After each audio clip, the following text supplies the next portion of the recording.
বন্ধুরা, এই ভিডিওটি তাদের জন্য যারা এখনও অফলাইনে ফর্ম ফিল আপ করেননি অন্নপূর্ণা ভান্ডারের, আর যারা ভাবছেন অনলাইনে ফর্ম ফিল আপ করবেন, তারা কোথা থেকে ফর্ম ফিল আপ করবেন আজকের ভিডিওতে আমি এটাই আপনাদেরকে বোঝাবো। তো চলুন আমরা চলে যাচ্ছি আমাদের মোবাইল স্ক্রিনে আর দেখিয়ে দিচ্ছি কিভাবে আপনারা অনলাইনে ফর্ম ফিল আপ করতে পারবেন, কি সার্চ করতে হবে, কোনটা রিয়েল ওয়েবসাইট। তো চলুন আমরা চলে যাচ্ছি আমাদের মোবাইল স্ক্রিনে, বাকিটুকু দেখিয়ে দিচ্ছি আপনাদেরকে। তো যেমনটা দেখতে পাচ্ছেন আমরা চলে এসেছি গুগলে এসে সার্চ করে নিতে হবে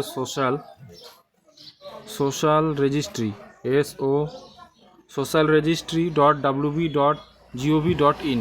এরকম আপনাদের ক্রোম ব্রাউজার থেকে সার্চ করবেন, তাহলে আপনাদের সুবিধা হবে। একদম ওয়েবসাইটটা চলে আসবে, সার্চ করে দিলেই দেখুন এই ওয়েবসাইটটা চলে এসছে। এই ওয়েবসাইটটা কিন্তু উইল বি ব্যাক সুন এরকম দেখাচ্ছে। তার মানেটা হচ্ছে যে সার্ভারটা ডাউন চলতেছে, এখন অ্যাভেলেবেল হবে তখন কিন্তু আপনারা ফর্ম ফিল আপ করতে পারবেন। আমি আপনাদেরকে ছোট থেকে ছোট আপডেট আসলে সেটাও আপডেট দিয়ে দিই, আপনাদেরকে ভিডিও থ্রুতে ভিডিও বানিয়ে দেই। তো ছোট ছোট আপডেট পেতে আপনারা পেজটি ফলো করে রাখুন, অথবা ইউটিউব চ্যানেল থেকে দেখলে চ্যানেলটি সাবস্ক্রাইব করে রাখুন। এই ওয়েবসাইটটা যখনই অ্যাভেলেবেল হয়ে যাবে আমি আপনাদেরকে কিন্তু নোটিফিকেশান দিয়ে দিব, আপডেট দিয়ে দিব। আর ভিডিওটা বেশি বেশি করে শেয়ার করে দিবেন যাতে সবাই জানতে পারে।